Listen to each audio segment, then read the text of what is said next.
Hello peeps, JoJo here. Hope everyone's having a blessed day. I just thought I would get on here and explain what had happened to me. There was a 3-year lapse of videos, and the last one I had made before the 3-year lapse was me going into rehab for my broken femur and hip. Well, I had to stay there for 30 days. When I came home, that was at the beginning of the COVID, the dreaded C word epidemic. Well, I stayed home. I had to miss my granddaughter's first birthday because we couldn't travel. It was too far. That was what I had been working towards all that time. And then I was told we couldn't travel because of, the shutdown, because they live about 4 hours away. There wouldn't be a bathroom anywhere to stop to go in. And plus, you're supposed to stay apart. Well, we had a Zoom birthday party, and I'm going to be honest with you, I got really down and depressed. I guess that's no news to a lot of people during that time. I hate that I didn't handle it better, but I didn't.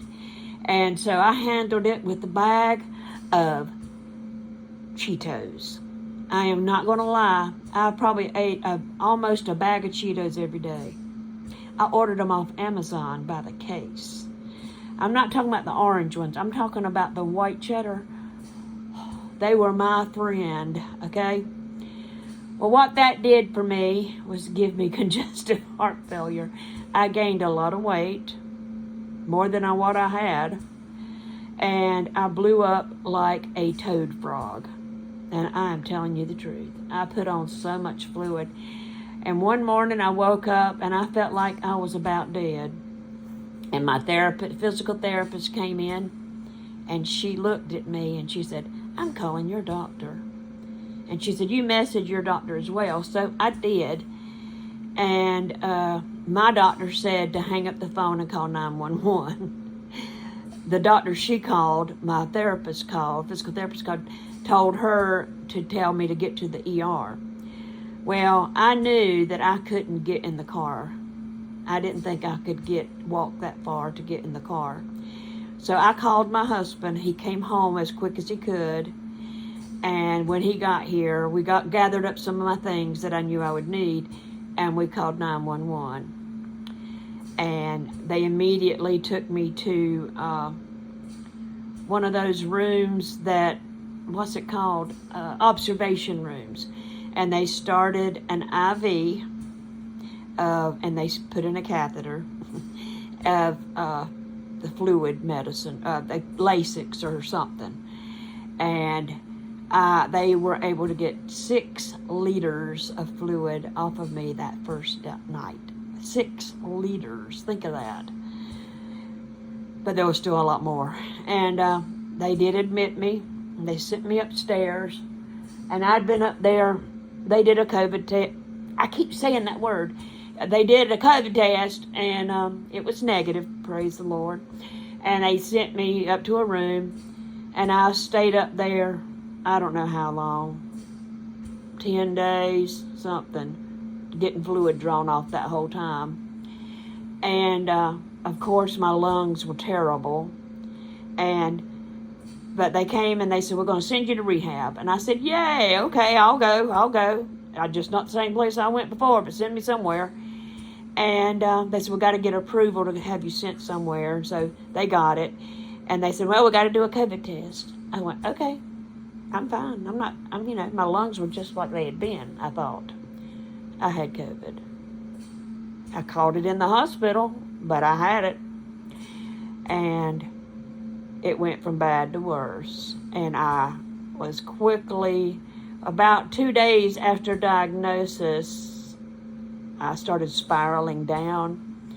And I was unstable, they said. I am. But they transferred me to ICU. I was on 70 liters of oxygen. And I told them, I said, "I do not want a ventilator. I don't want to be put on a ventilator." And they said, "Well, you might have to have it. We think you're going to have it." And I went, I said, if you put me on a ventilator, I'll die. I said, I just know I will. So I stayed in the ICU, and one night this nurse was in there, and she came up to me and she told me, you're not going to die. And I just looked at her. I said, really? And my prayer had been that I wouldn't, because I am ready to go, but I just really wanted my granddaughter to know who I was and to have a memory of me.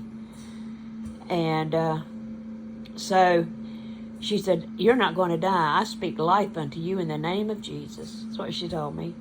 And she said, are you on a machine at home? I said, yes. I said, I'm on a portable ventilator.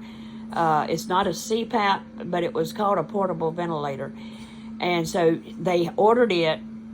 Well, no, they didn't order it. She told me that she was going to call my husband and have him bring it to the hospital. I said, okay. So she did.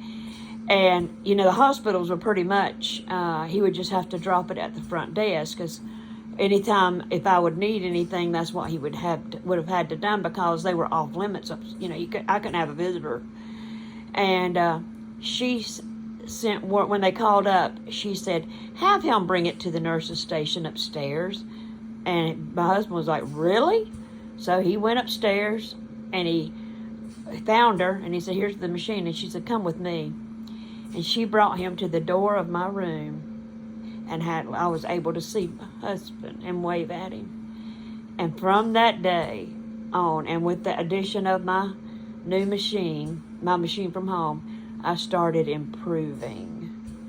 And anyway, I was put back in a regular room after I don't know how long it was. And the nurses that came in there, they would go, they said, we didn't think we'd ever see you again. We thought you were dying. It was so bad. Before I had the bad C word, the congestive heart failure was so bad, palliative care came in.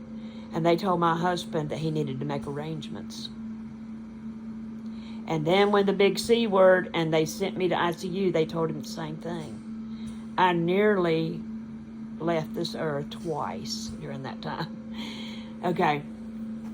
I was then sent to the worst rehab center known to man here in Union County. Is it Union? I guess it is. It's Lake Park. I was treated. You just don't know the poor level of care that's given to you at that facility. Now, the food was delicious, but guess what kind of food it was? Fried. I didn't have anything fresh. They don't have any salad. They don't have any apples. They don't have any banana. You have to beg for a banana. And I was like, I don't understand. And, you know, the care was horrific. It took like 3 or 4 days and of me asking to have the Wi-Fi password to get the television work. I just sitting in that room looking at 4 walls. I couldn't go to therapy because I was under quarantine again, because they quarantined new patients for 12 days. So I had to sit there in that room, and the TV wouldn't work. I didn't have a Wi-Fi password. I was nearly going batty. So, now I couldn't have visitors, of course. I was just about to go nuts. And finally, I got on my phone, and I looked up a phone number, and I called them. And they came in, the phone number I called was just one I found online. And this woman answered. And she was nursing administrator. Well, I started unloading everything that had been going on with me at that place. And she was like, whoa, wait until we're coming to you. And within 5 minutes, my room had about 5 different people. And I told them, I said, I haven't even been given a washcloth to wash my face. I said, let alone been cleaned, you know. So I've been here 4 days, I hadn't even got my face washed. The head of the nursing said, go get this lady a washcloth. And the nurse that was in the room said, we don't have any on this floor. And she said, on this side. And she said, well, go get her some. And then the woman said, what day would you like your bath? And I looked at the woman. I said, what day do you take your bath? How would you like to just have one bath a week? But that's all they give those poor people is one bath a week. Do you know how nasty I felt? I had a bathroom attached to my room. I said, why can't I just have a shower? Why? I couldn't understand. They don't want the laundry. They won't bring you water because they don't want to have to help you to the bathroom or the other residents change their diapers. I'm telling you, the poor old people that are residents there, the men all have long, scraggly, greasy hair and beards because they're not groomed.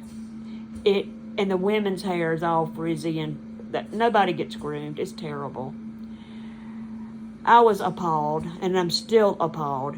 But the level of food they gave me, it was tasty, but I started swelling up again. The fluid came back. So the problem that they were supposed to be helping me with, they were actually going against me.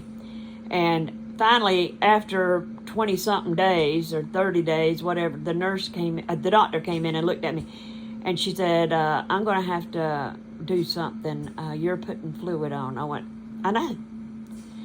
And so then she came back in the room and she said, I'm just going to call 911 for you because I'm afraid we can't handle what's going on with your body. I went, okay. And I looked, there was somebody, I said, help me, find a box. I said, I want my stuff put in a box. I want my stuff packed. And they were like, what? I said, I want all my stuff packed. And so they started throwing everything into a couple of boxes and piling it up on a cart. And I said, good. I said, say this, my husband will come get it. And they put a piece of paper in front of me and said, sign this and we'll hold your room. I went, And so when the paramedics got there, he looked at me and he said, okay, I need the room cleared. I need to get her out now.